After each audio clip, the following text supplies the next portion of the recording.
Yeah, so now I just want to share a little bit of my experience picking DAWs, trying out DAWs, and which one I used first and why I switched to another DAW recently. And by sharing my experience, I simply want to enforce my argument that there is no wrong DAW to start music production in.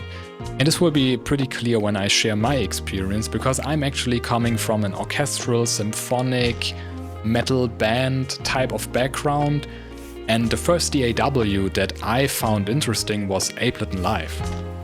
And actually, I would never ever, like from my today's perspective, recommend my former self to start working with Ableton if you are doing like metal band projects and working on like drums and all of the orchestral elements. Like I'm talking like back then on the piano roll, there was no possibility to actually see different MIDI tracks in one cohesive view. So if you have, for example, different voices of different instruments, you had to copy in the different voice into one MIDI clip to like actually be able to see all the voices at one time. Otherwise you will have to like recognize which voices was playing what and then switching between MIDI clips. It was a real pain in the ass, but actually I somehow worked through it and just sticked with Ableton for a real long while.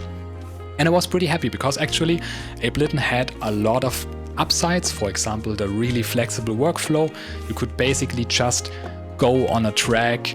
You could like copy paste like VST elements and effects. It was pretty much a drag and drop behavior, really modern feel, and like it was just also really easy to learn because there was no real routing you have to learn. So this was a pretty good, like there were a lot of upsides actually learning and starting with Ableton Live. I cannot say that I would regret like using Ableton as my first DAW, but there came a point recently where I just felt like there are some really essential tools missing, and I was not able to get this functionality out of Ableton. For example, for some of the video games I was working on, I had to export a lot of like audio files, which were in one project, like hundreds of them.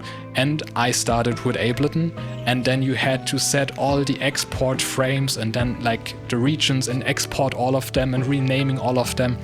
And then there was like one point where I was like, there has to be a other DAW that just like takes care of all that, and that I can like rename it once and then batch export everything. And then I've basically started working with Cubase, and I like Cubase like a lot.